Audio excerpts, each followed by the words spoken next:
नमस्कार, बहुत स्वागत है आप सभी का। और आज के इस वीडियो में हम करने जा रहे हैं गणेश जी की स्थापना गणेश चतुर्थी वाले दिन। बहुत से लोग जो स्थापना नहीं जानते या पंडित जी वगैरह का प्रबंध घर पर नहीं हो सकता, वो नहीं आ सकते घर में, तो आज हम जानेंगे कि घर में आप कैसे गणेश जी की स्थापना कर सकते हैं बहुत ही आसान तरीके से। सबसे पहले हमें क्या कर लेना चाहिए, अगर हमें गणेश जी को विराजमान करना है उससे पहले उन्हें हमें एक आसन देना चाहिए। वो या तो फूलों का हो, या सबसे अच्छा है कि आप जो अक्षत, जो ये चावल होते हैं जो बिना टूटे हुए होने चाहिए, ये खंडित नहीं होने चाहिए चावल, जो साबुत होते हैं, ये आप देख सकते हैं साबुत चावल। इसको हम सबसे पहले आसन की तरह से गणेश जी के लिए यहाँ पर रखेंगे और अब हम गणेश जी को यहाँ पर विराजमान करेंगे। चलिए जी, अब आ गए हमारे गणेश जी महाराज। इनको हम स्थापित कर देंगे यहाँ पर, जो हमने चावल का आसन इनको दिया था। आप देख सकते हैं कि ये जो मूर्ति है ये है मिट्टी की बनी हुई, क्योंकि जब हम विसर्जन करेंगे तो हमें किसी भी नदी या तालाब में जाकर इसको ना विसर्जित करना पड़े। हम अपने घर के अंदर ही इको फ्रेंडली तरीके से इसको विसर्जित करेंगे, जिससे कोई पोल्यूशन ना हो। और जो ये मिट्टी जब पानी में मेल्ट होगी, इसको हम अपने पौधों में यूज़ कर लेंगे। कहीं ना कहीं पॉजिटिविटी ही होती है, क्योंकि गणेश जी की ये मिट्टी होगी तो ये अच्छा ही रहेगा। तो ये इको फ्रेंडली एक तरीका रहेगा जिसमें हम इस मूर्ति को विसर्जन बाद में करेंगे। चलिए आगे का प्रोसेस जो है उसको देखते हैं।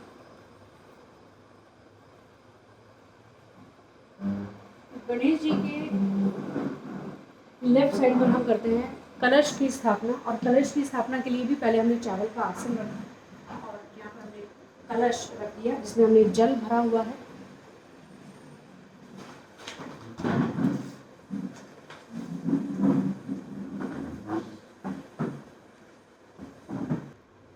और इस कलश में हम जल के अंदर डालेंगे थोड़ी दूर्वा, एक सुपारी और 2 हल्दी की गांठ। ये हम कलश में डालेंगे अंदर। और साथ में ये है आम के पत्ते। आम के वृक्ष के जो पत्ते होते हैं वो ये है। इसकी संख्या विषम में होनी चाहिए, यानी कि या तो ये 5 हो, 7 हो या 9 हो। अगर आम के पत्ते ना मिल सके तो आप इसमें अशोक के पत्ते भी यूज़ कर सकते हैं, या आम के पत्ते भी कई बार यूज़ कर लिए जाते हैं, लेकिन सबसे बढ़िया रहते हैं आम के पत्ते, उसके बाद अशोक के पत्ते। इनको हम चारों तरफ ऐसे थोड़ा सा व्यवस्थित कर देंगे, सेट कर देंगे।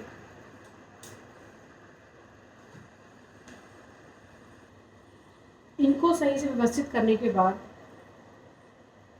वैसे तो कई लोग इसके ऊपर पहले एक कटोरी को रखते हैं चावल के साथ, उसके ऊपर नारियल रखा जाता है, लेकिन आप ऐसे डायरेक्टली करना चाहें तो ऐसे भी यहाँ पर आप नारियल को स्थापित कर दें, पत्तियों को थोड़ा सा सही से व्यवस्थित करते हुए। ये हो गया आपकी कलश स्थापना।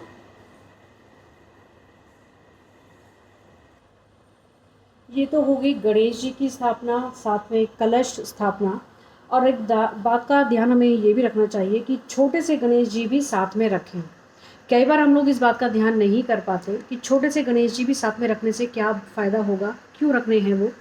उसका सबसे बड़ा फ़ायदा ये होता है कि क्योंकि गणेश जी की आपने इतने दिन पूजा की, बहुत से विघ्नों को वो हर लेते हैं, हम उनका विसर्जन कर देते हैं, लेकिन जो पॉजिटिविटी है वो भी तो उनके साथ जाएगी ना। अगर नेगेटिविटी जाएगी तो कहीं ना कहीं पॉजिटिविटी भी जाएगी। तो ये जो छोटे से गणेश जी अगर हम साथ में रखेंगे तो उससे इनको हम अपने घर में ही रख पाएंगे, और जो बड़े वाले जो गणेश जी हैं इनको हम विसर्जन कर सकते हैं। तो ये जो रूटीन में आपके घर में रहते हैं इनको आप साथ में रख सकते हैं, जिसको बाद में भी आप अपने घर में रख सकते हैं।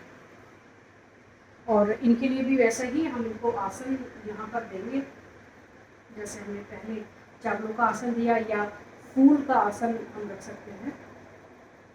और यहाँ पर छोटे गणेश जी को विराजमान कर दिया। अब एक बात खास ध्यान हमें ये भी देखना चाहिए कि यदि हम अपने परिवार के साथ होते हैं तो कहीं ना कहीं बड़ा अच्छा कुछ महसूस करते हैं, तो गणेश जी के साथ क्यों ना उनके परिवार को भी बिठाया जाए। तो रिद्धि सिद्धि जो कि उनकी 2 पत्नियां हैं, हम सभी जानते हैं, और शुभ और लाभ उनके 2 बेटे हैं, तो उनको भी अगर हम साथ में विराजमान करेंगे तो कहीं ना कहीं वो भी बेनिफिशियल होगा ही।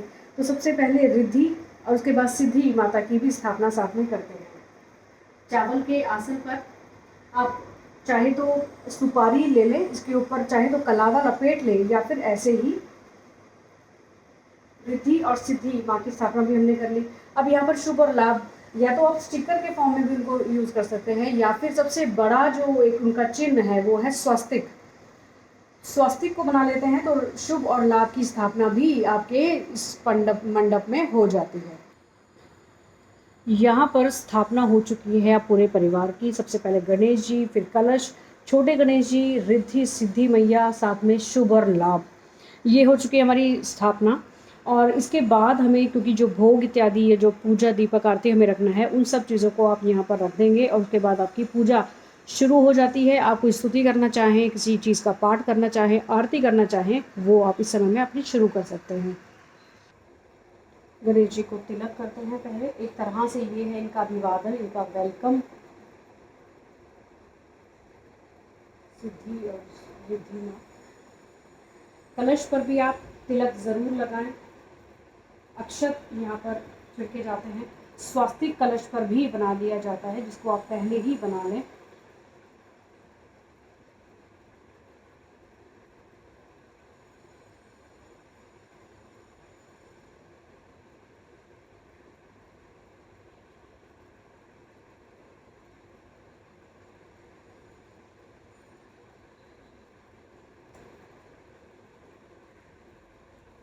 गणेश जी को हम यहाँ पर माला अर्पित करें।